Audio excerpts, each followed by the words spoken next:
guys and girls. Today I'm going to be talking about my credit score. For credit card, I had less than a year, 8 months approximately, and I have a 700 score within like a year.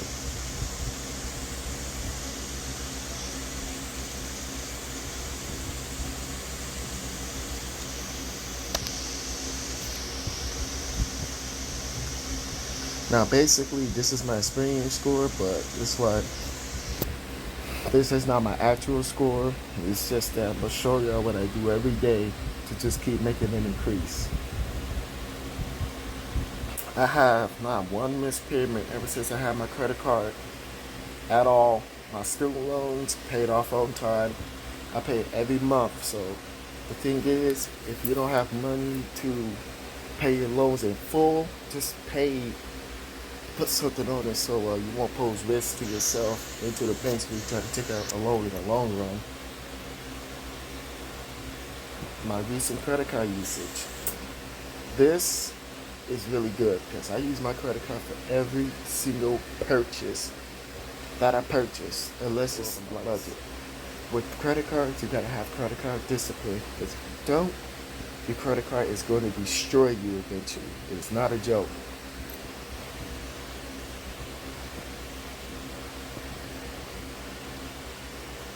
No collection of public records. I have student loans, but since I pay those on time, along with my car note, they're not getting reported as a late payment because I'm always on top of my credit card bills every time I get them. I pay them immediately the next day or the same day they come to my account. That's how I do it within 30 days. And now I have short account history because, as I was saying at the beginning of my video, my oldest account was opened 8 months ago, and my average age of my account is 5 months. I only have one credit card, mind y'all. My loan balances is like I don't have any loans other than my student loans, but Okay, so as you can see, someone asked me to review their credit and to review their credit history.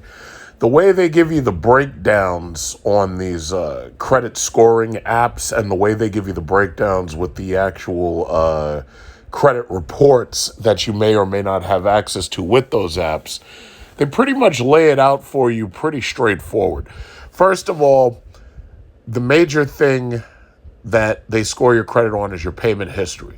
So that means that if you make late payments, that hurts your credit history. If you make all your payments on time, you're excellent like I am. Making all payments on time is probably the most important thing you can do. Certain late payments like mortgages and car notes hurt you more than smaller late payments is like $20 or $30 on a credit card or something. My bottom line is you shouldn't be paying anything late at all. Then there's current debts. They want to make sure that no matter how much credit you have, you're always using less than 5% of it. Now, if you have to make a very large purchase using a credit card, like let's say you have a $10,000 limit on a card and you have to buy a $6,000 ticket on vacation, well, as long as you pay it back within the 30 days, you're fine. So using the credit card as a tool so that you don't have to carry cash is just fine. It's only when you start running large revolving balances that you start to have a problem. So when you take out loans on a credit card that you have to pay back, make sure that you pay them back immediately. This way you don't have to worry about seeing a decreased credit score. Then there's your credit history. Longer histories are better. I think my longest account might be like 20 years, if I'm not mistaken. I think 20 to 25 years is the best place to be. But long credit history is good. Short credit history is not as good. They want to be able to see that you've had a history of paying back your credit debts. Then there's new credit applications. That's a minor thing. If you're out shopping for a car or a house, you're going to get a lower score here.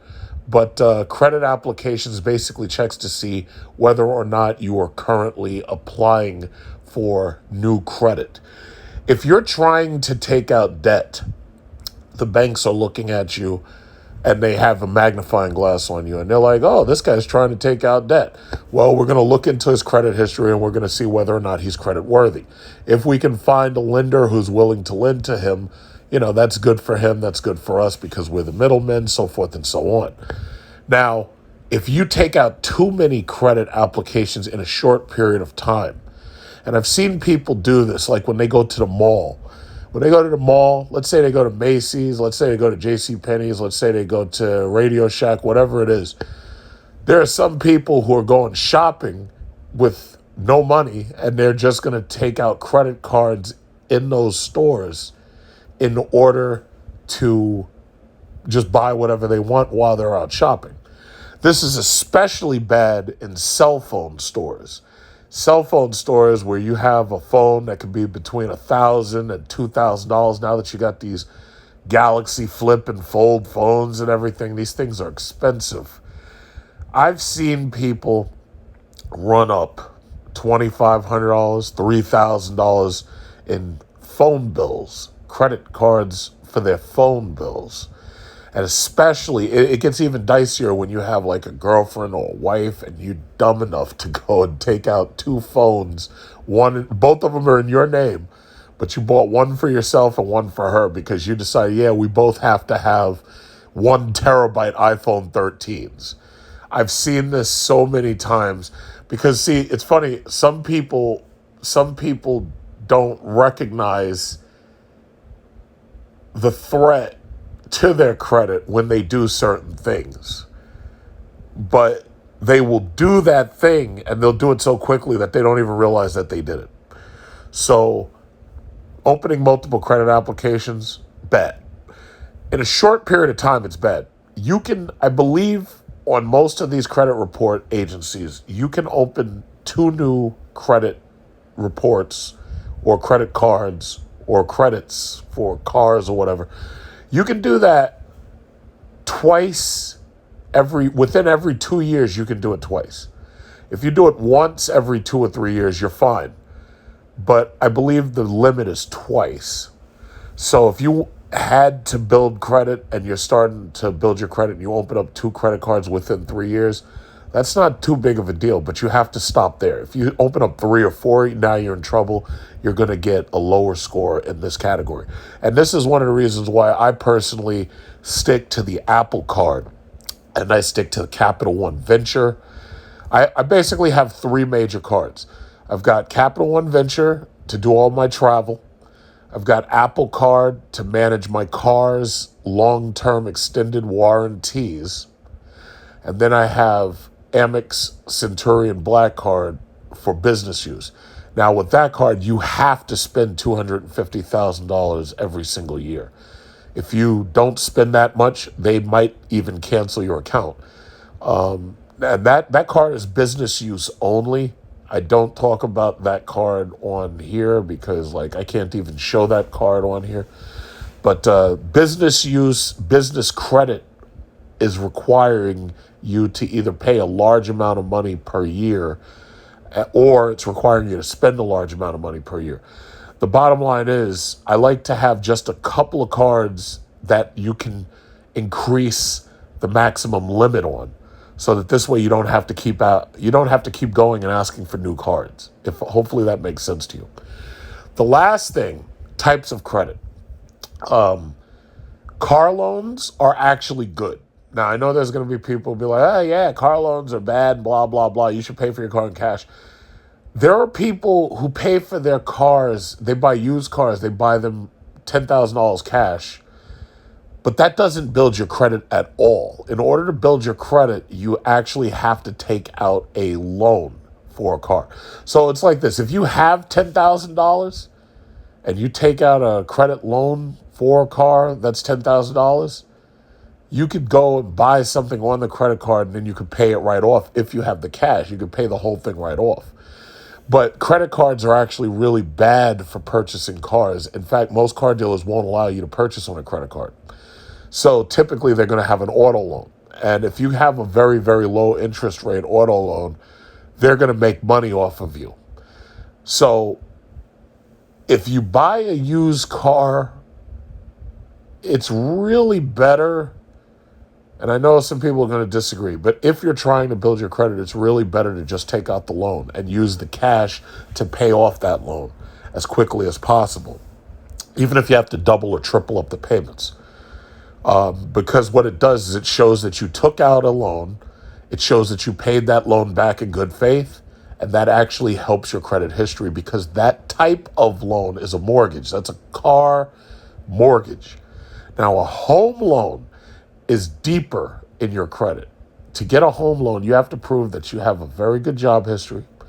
You have to prove that you are worthy of that credit. Like if they're going to hand you $300,000 to buy a house, you have to prove that they're not going to have to foreclose on you a year or two later. And that's not easy. It's like the last house I bought was 2018. 18, 19, 20, 21, 22. So you're talking about almost 5 years of living in the house. So my thing is the banks get comfortable and they're like, oh yeah, well, if this person's been paying us for 5 years, so long as they don't lose their job, they're going to keep on paying us. That home loan helps your credit more than anything. If you have a stable mortgage on your house or you have a stable mortgage on a car, it makes it easier to get home loans or to get car loans. Now, the person that I was looking at their credit just now that you're reviewing their credit, that person is new. That person is new to the system. That person is young and they're building their credit. So as you can see, the only negatives that were in their credit was that they had a very short credit history. All of the things that were in red basically point to the fact that they have a short credit history, so therefore they haven't gotten to the 700 range yet. There's nothing wrong with having a short credit history. There's nothing wrong with not having multiple different types of credit when you're starting out. The important thing is that over time, you diversify your credit, you get new different types of credit, you get a car loan, later on you get a home loan, and also that you keep your credit history going. So that means that you do not cancel credit cards. You can pay them off, but you don't cancel them.